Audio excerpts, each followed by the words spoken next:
Hello, welcome. It's Tuesday, March 10th, 2020 at the Veterans Memorials Building. This is the meeting of the Planning Board. First thing I could do is ask you to stand and say the Pledge of Allegiance. I pledge allegiance to the flag of the United States of America and to the republic for which it stands, one nation, under God, indivisible, with liberty and justice for all. Yeah. All right, so a couple things. First of all, anybody who's in the audience, if you could please sign in. We have a sign-in sheet here. We'd like you to make sure you did that. The second thing is we're going to have a presentation. It's a presentation of the application for approval of definitive plan public hearing for an open space subdivision, Emerson Place. This is basically an overview of the project by the developer, and they're just going to explain what the development is going to be. We will take a few questions on this. This is the initial presentation. Our consulting engineer has not reviewed anything on this at this point in time. So we'll take a couple of questions, but this is not the time to dig into it deep. It's just basically to give you an overview of what the project is proposed to be. All right, and then with that, I'll give you Dan American, who can, oops, sorry, after we read the notice, sorry. Had lots of coffee. Town of Millis Office of the Planning Board notice of public hearing.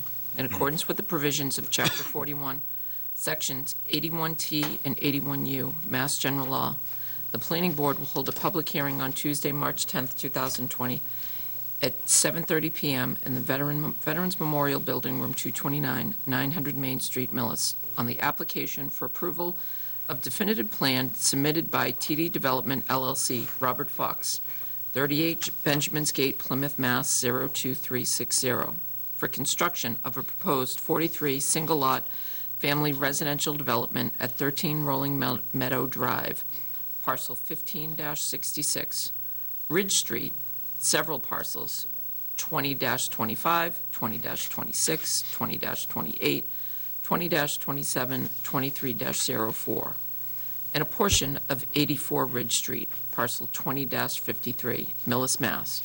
Property owned by TD Development, LLC, GJ&K, LLC, Ridge Street Trust, Peter Harkovitz, Joseph Fox, Amy Fernia.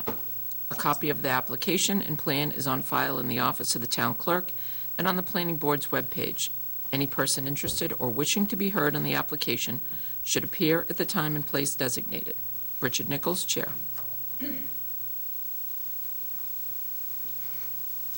Oh, sorry, Dan, can you go ahead and let us know what the thought is on this development? Thank you, Mr. Chairman, members of the board. Dan American with Legacy Engineering here with and on behalf of the applicant. Bob Fox is here with TD Development. I think you'll recall this from the previous open space special permit proceeding, which the board granted a special permit to allow this property to be developed as an open space subdivision. I'll explain what that means in a few minutes. But this application is for definitive subdivision approval. So this is the next step in the process where we went out and we actually designed the final configuration, all of the lots, the open space, and the roadways, and it's before the planning board basically to approve the infrastructure, the roadways, the utility systems, the stormwater management systems, those kinds of features. So my laser pointer doesn't work on the TV, so I'm going to use my mouse here, my cursor. Hopefully you can see it. The existing site is 61.25 acres of land. It has frontage on Rolling Meadow. It also has frontage on Ridge Street in 2 locations. We are only using the southerly frontage of Ridge Street. We have wetland resource areas that have been previously delineated by the Conservation Commission. We have filed a permit for work in conservation jurisdiction.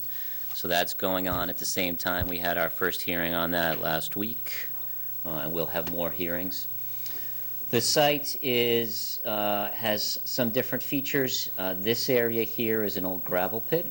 So there's a lot of kind of bare sand and gravel in there with a few areas of trees. These light green patches here are fields or former fields. These areas are former fields that are starting to get overgrown.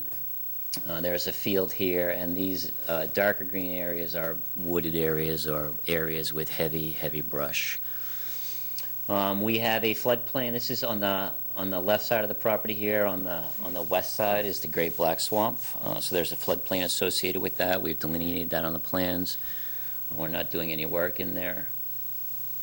So what we are, hang on a second.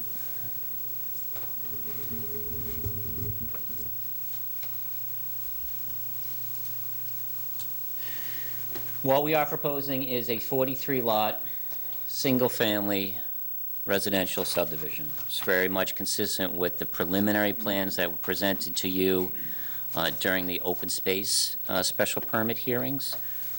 We are proposing to come in off of Rolling Meadow Drive. Sorry, I thought that was off. Sorry about that, everybody. Everyone check your phones now, please. And yes, that was my first dance with my husband at my wedding. Yeah, so. Okay, back at it. We're proposing to come in through a vacant lot on Rolling Meadow Drive, circulate through the development, and come out onto Ridge Street in the vicinity of Curve Street. The lots consistent with your open space. So what open space means is the planning board issued a special permit that essentially allowed for reduced lot sizes and reduced lot frontages. So the zoning here normally requires 25,000 square foot lots. The special permit and the open space regulations allow those to be as small as 15,000 square feet. So our lots average 15,150 square feet. It also allows the normally required frontage to be reduced down to not less than 75 feet. So we have a range of frontages that go from 76 feet to 108 feet. What that does is that allows us to concentrate the same number of development units on a much smaller footprint. You end up with less road, and you end up being able to preserve a lot of open space, hence the open space regulation, the open space bylaw. So everything here that is in green is going to be open space, and that's 40.7 acres of the 61.25 acres are going to be open space.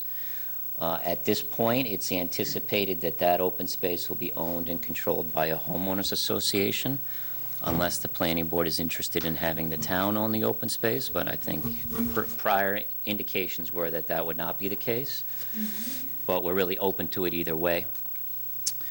We have 3 proposed roads. We have tagged some preliminary road names here. That's obviously at the planning board's discretion, but we have named the main road May Road. It is 2,784 feet long, and it starts here on Rolling Meadow, goes through the property, and comes out on Ridge Street.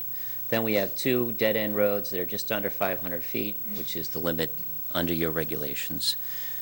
And we have tagged those preliminarily April Way and June Way.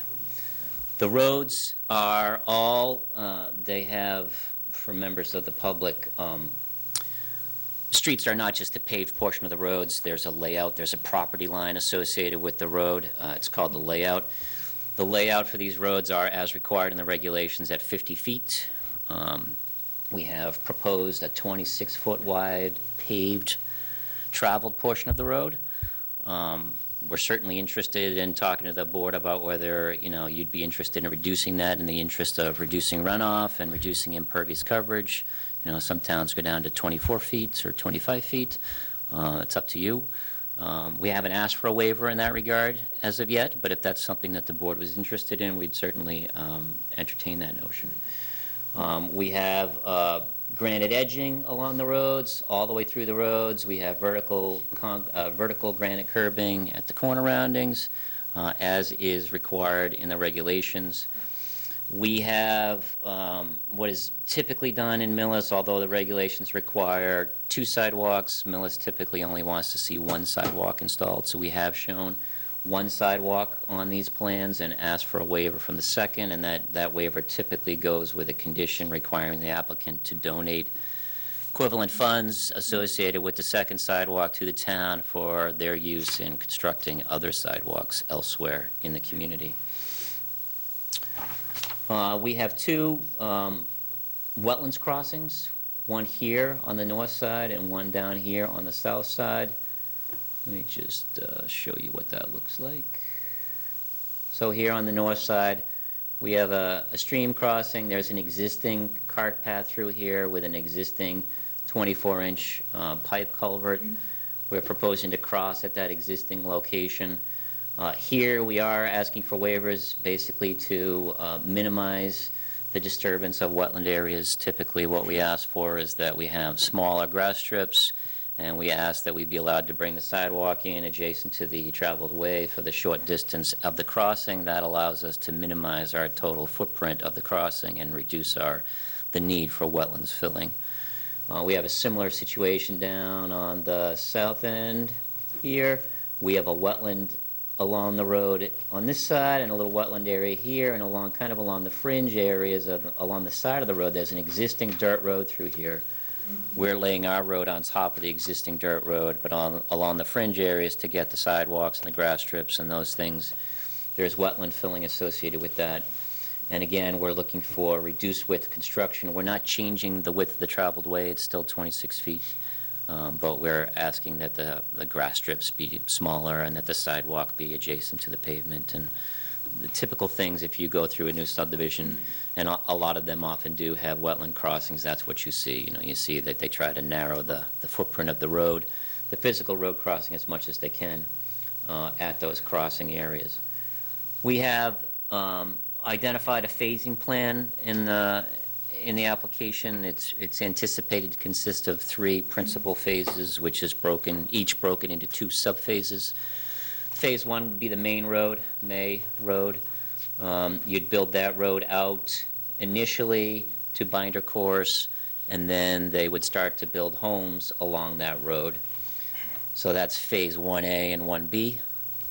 And then these 2 little dead-end roads would be the second 2 phases. And again, they would be A and B. A would be construction of the road and the related infrastructure, and B would be construction of the homes along that road.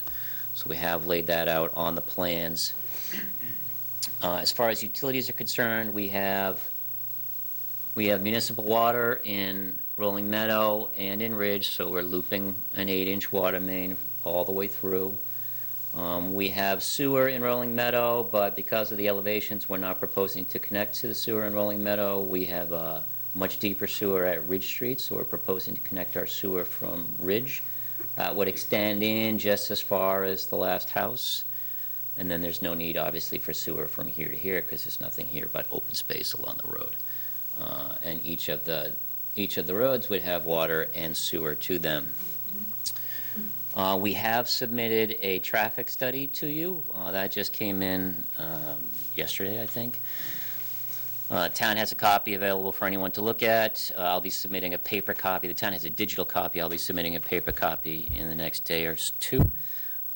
We're not going to really make a presentation tonight on traffic. I'm going to ask my traffic consultant to come in at your next meeting and make a presentation to you about the traffic study and the results and conclusions of that traffic study.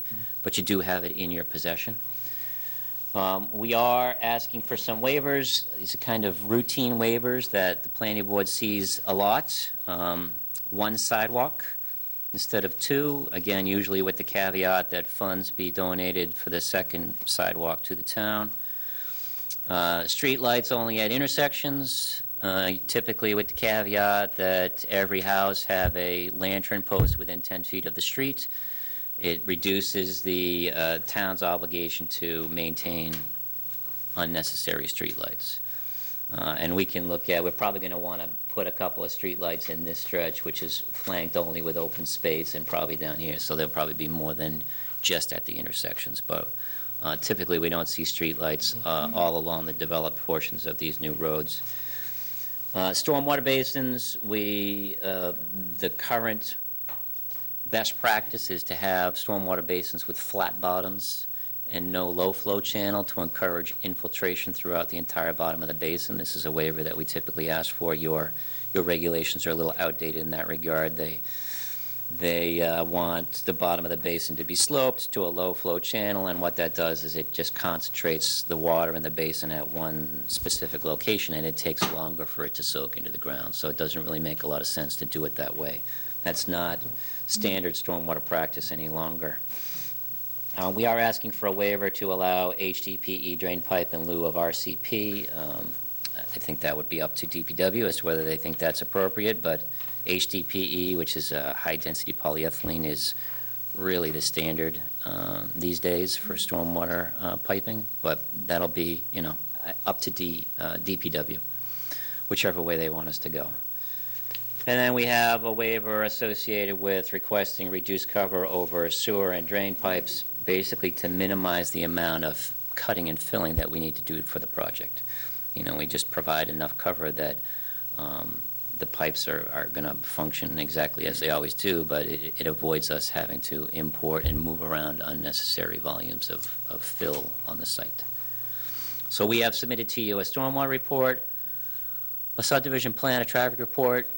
As you know, your consultant is in the process of reviewing all those things. The way this works for the benefit of the members of the public who are present is the town's consultants will generate a series of comments. We'll gather comments from the boards and from members of the public, and then there'll be a round of revisions and responses where we address the comments and questions that have been raised. And then at that time, we would submit revised plans and revised stormwater reports and traffic reports if necessary for further review by the town. So that's my initial presentation. It covers all the highlights. If the board has any questions for me, I'm happy to answer them. I have a couple of questions I just want to ask, or comments. So over at the intersection at, over near Auburn, could you just walk through that area over there? Just because that area was of concern, for traffic. So it looks like that's not necessarily right at that intersection point there. No, it's offset from the curve street. So Auburn is down off the page, further down. I think Auburn is like maybe 300 feet away. It's identified in the traffic report. It's the corner there that we were talking about. Yeah, so this is Curve Street, the Curve Street intersection. So the traffic consultant, and he'll speak to this more at the next meeting, but he's determined that there's adequate sight distance, stopping sight distance, intersection sight distance. He has recommended that some signage be installed along Ridge Street, both at our new road and also at Rolling Meadow, because the intersection at Rolling Meadow could use some additional signage. We're certainly open to adding signage or anything at the Curve Street intersection if your consultants think that's appropriate. But at this point, we're proposing to come out essentially right where the existing gravel driveway comes out. It's a little hard to see because the existing gravel driveway comes out and forks in both directions on Ridge Street. So if you're not really looking for it, you don't see it when you're driving down Ridge Street. But if you drive by there and notice it, that's exactly where the road is coming out, right at where that forks. And it would be a standard intersection in accordance with your regulations. It would have the corner roundings that you require. And we would just tie into Ridge Street as it stands today. And then the only other thing was going back to the original, because it's an open space development. If you look at that drawing right there. Yep. So if you go back, if it was a regular development, we would have more of the woods in that area taken down. Yeah, basically you'd apportion a big chunk of that 40 acres to lots. So the advantage to open space is smaller lots, smaller footprints, less road, less stormwater management systems, and more preservation of existing naturally vegetated areas. Conventional subdivision would have to comply with the underlying zoning, which is 25,000 square foot lots and larger frontages, which means that the lots all have to be spread out more, they have to be bigger, they have to be deeper, and you end up with less preservation of vegetated areas, less buffers to the neighbors. As it stands right now, the homes along Ridge Street here are separated from our development by, a really substantial wooded buffer. It's a wetland area, but it's a pretty heavily wooded and vegetated wetland area. It's actually really hard to see from inside the site any of the homes on Ridge Street, even in the wintertime. You're talking several hundred feet. I think it's 400 or 500 feet of woods all through here, especially up in here. This whole top end, the north end, this is all going to be open space. The only thing that's going to be up here is the road coming in from the development. So for these homes along Paddock and along Rolling Meadow, all they're really going to see is the road. They're going to be hard-pressed to see any of the homes, especially on Rolling Meadow. Again, this is probably 600 feet through the woods. The people on Paddock might be able to catch a glimpse of a few of these houses looking through the woods.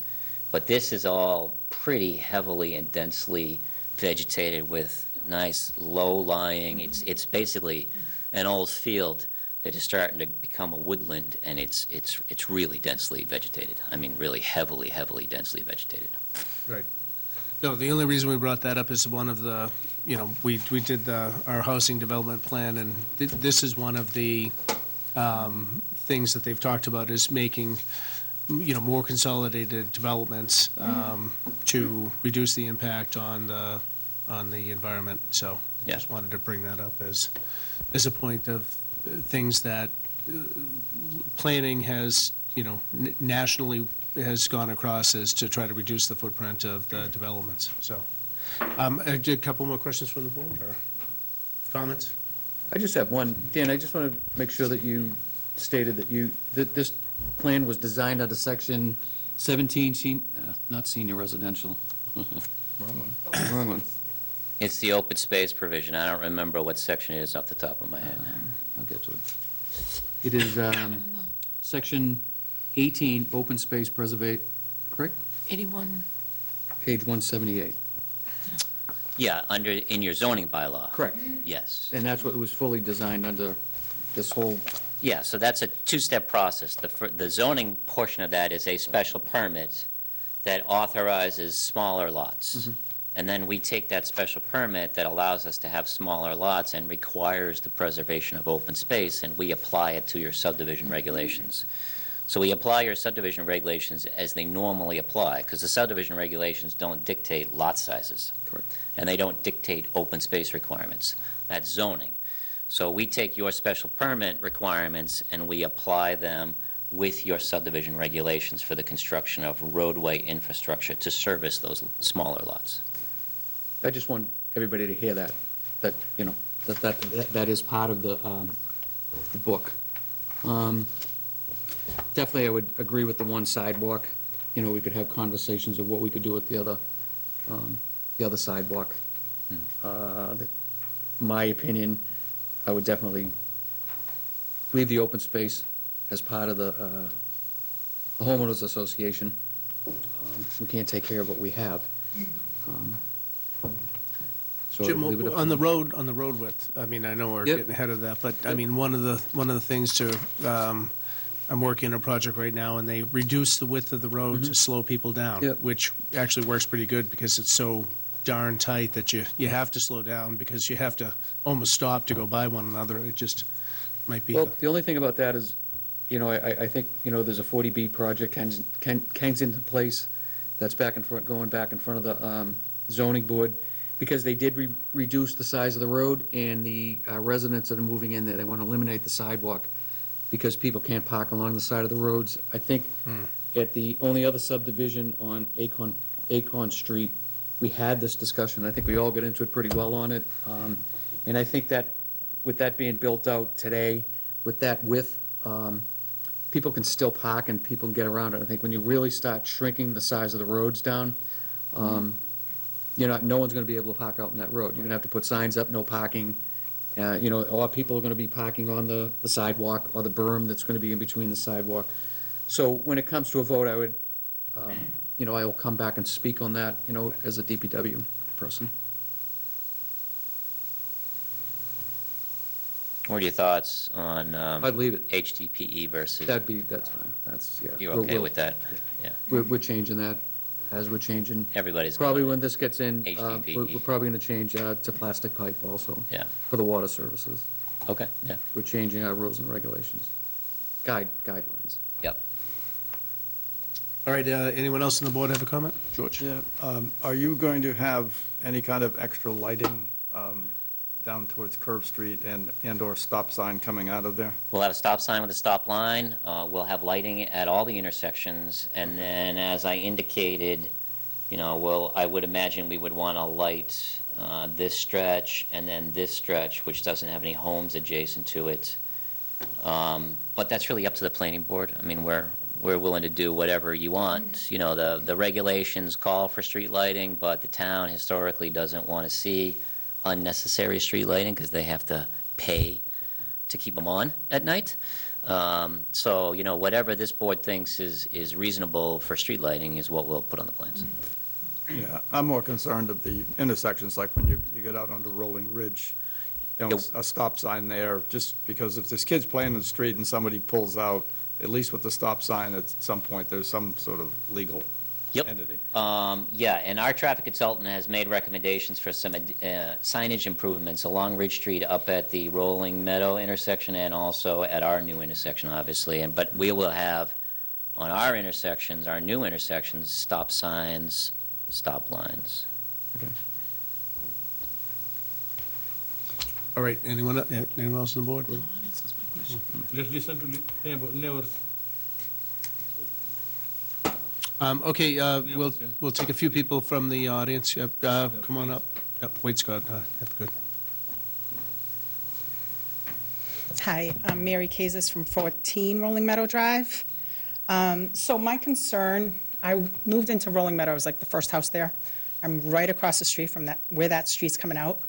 And when they built our street, we were promised granite sidewalks like came up tonight, and that all went bankrupt. Something went wrong with the bond with the town. Sidewalks didn't go in, the granite, to control somebody coming out of the new street and slamming right into my house now, because there's nothing. It's like flatland, right? So there's no granite sidewalk. So I have a big concern, and then you're going to stick a light post outside of my house, Well, possibly. Right, that's up for, that'll be up for. Right, which could, so maybe they'll see the stop sign that if they're not racing down the street, because that's quite a long path of somebody flying down that street. I don't care, maybe put in, I don't know, bumps or, speed bumps. I don't know. But, back the last meeting I had gone to, I don't remember which one it was, they were talking about making it emergency exit only onto our street when it was required. This was, I don't remember when it was, that somebody had brought that up, that it could be a possibility.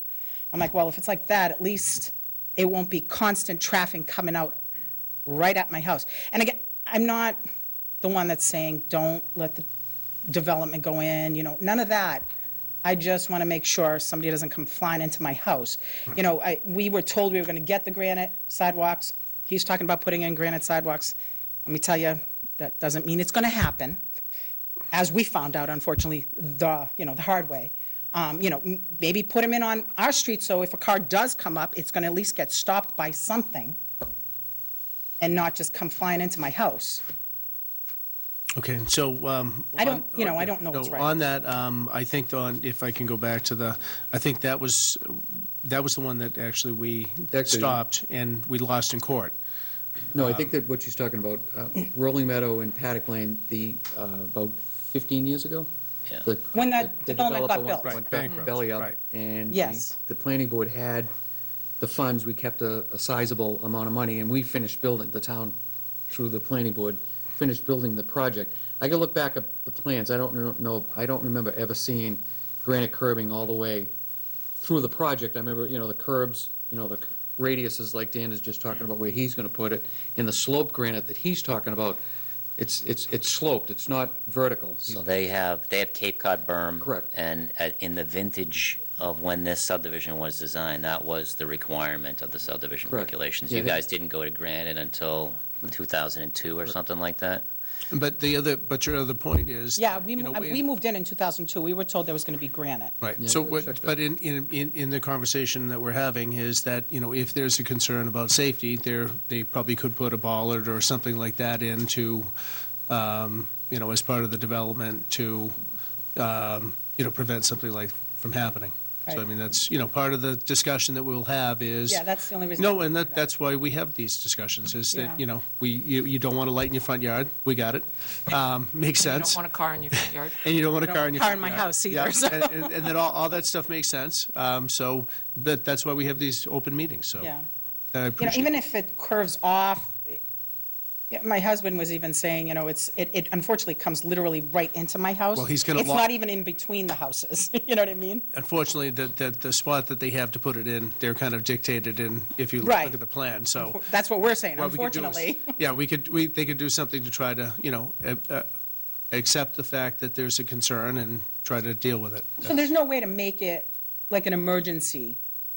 That would go to the developer. The way they've set it up, this is the drawing that they are going to present to the town, or have presented to the town. So we can't tell them, gee whiz, we'd like it to go out some different spot, because obviously, at this point in time, you know, they're kind of locked into where it has to go.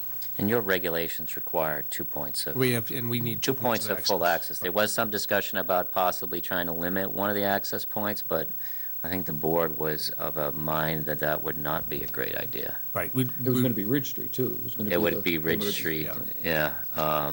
But I mean, I think the board's consensus was that probably wasn't a great idea. You certainly could grant waivers to do that, but that would be very unusual. I mean, the best, I mean, having two options of how to get out is usually the, you know, recommended, option, so. Plus, that reduces the amount of traffic by 50% that could go by your house, so. Oh, right, well, they're all going to be coming by my house. That's a different story. All right, thank you, appreciate it. Go ahead, Scott, yep. F.U.Z. 411 Union Street. What's the width of the street? The How paved wide? portion's How 26. wide is it? How wide is it? 26 feet wide. Okay, that's wide enough for a fire truck, a fire apparatus to get down, and if there was an Absolutely. emergency, okay. The other thing is, too, I would like to see the open spaces is for the homeowner association to maintain. I think the town is taking on more land right now. I think it's tough. You know, they can maintain it and stuff like that. As we take on more roads in town, the town is just more strain on the DPW and stuff like that. So that would be good for the homeowner association to maintain. So, thank you. All right, come on up.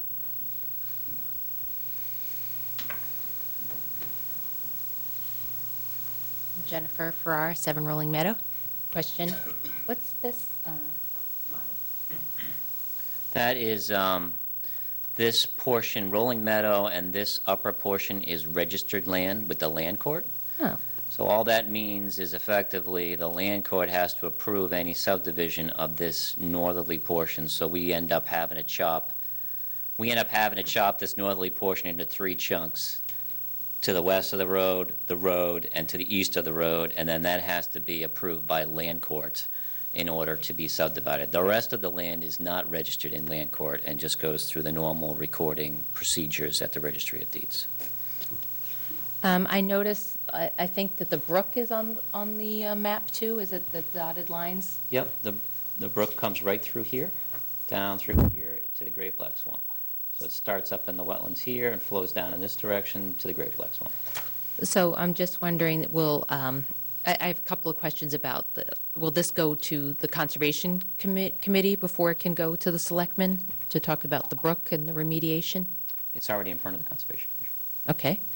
And then, like, this looks like open space that homeowners can manage themselves, but it's wetlands to me, and it's all like trees, and will there be some covenants by the town? Like where I live, I can't develop certain, like we're restricted, and we have to mow, like it's all in our restrictions of our development. Will you have restrictions, and will it be this body or the Conservation Committee or the Selectmen to say, hey, you have to leave this wooded, or hey, you have to maintain this a certain way, like we have for our development? It's up to the planning board.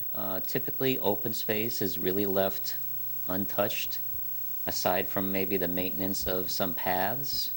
There is provision in the regulations to allow for, recreational facilities, but nothing like that is planned. That would require explicit approval of the planning board. This open space is just meant to be left as a naturally vegetated area. So we will draft for approval by town council homeowners association documents, which will talk about the maintenance and preservation of the open space.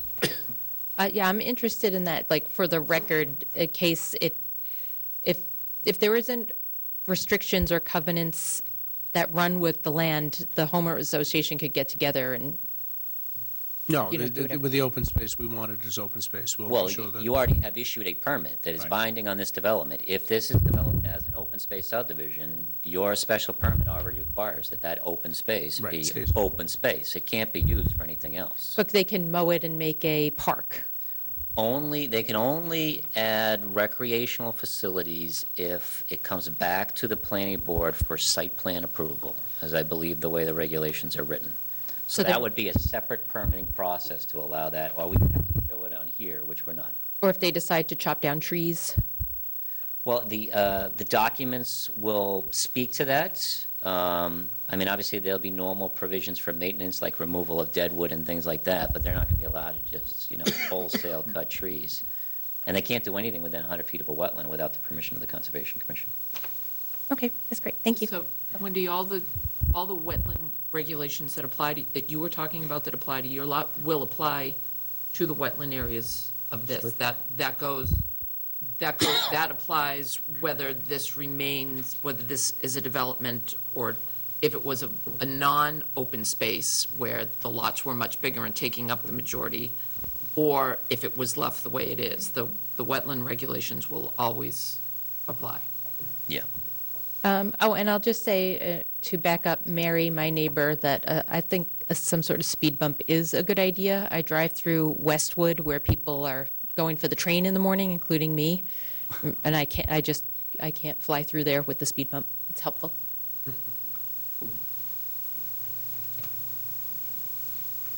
Come on up. Oh, come on up, yep.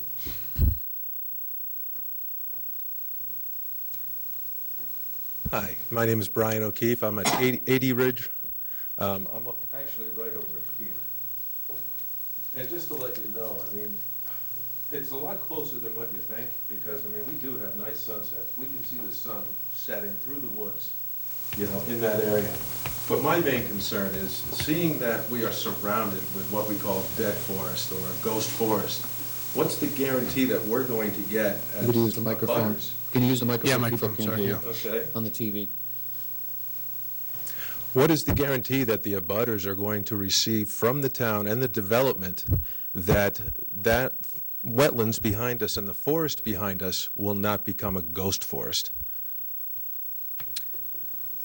I'm not sure what you mean by ghost forest. Okay, well, if you can drive down a lot of roads in Medway, Millis, Medfield, and you'll see a lot of just trees standing that look like at one time it was a nice, healthy forest, but right now they're just the carcasses of, Well, just let me bring up one point. So I lived on Causeway Street okay, since '76. And when you drive down Causeway, there was a pine forest that was in the Great Black Swamp, right over Correct. near your area. correct.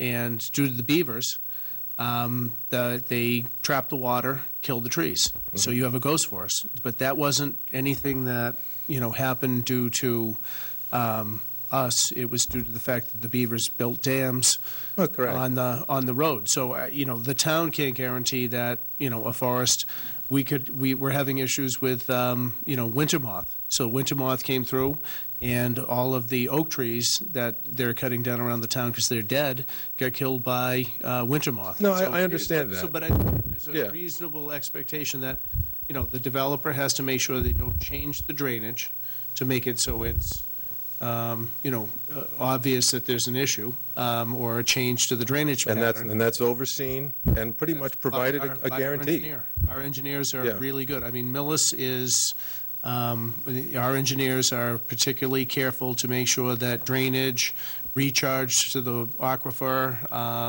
all these things are taken care of, to the point where, we're up with some of the other towns that are higher tax rates than us, that they're that careful. So- Okay. All right, so that's basically a guarantee, or almost a guarantee, Well, I'm we're hearing. going to do the best we can. That's all we The can tell best you. we can. All right.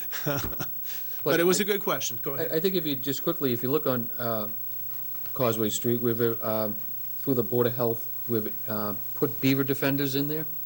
I think you can see them, and they're actually working. If you drive up Causeway Street, it's probably the driest it's ever been. It is, yeah. In the past 50, and it's not because it's dry or what, it's actually draining.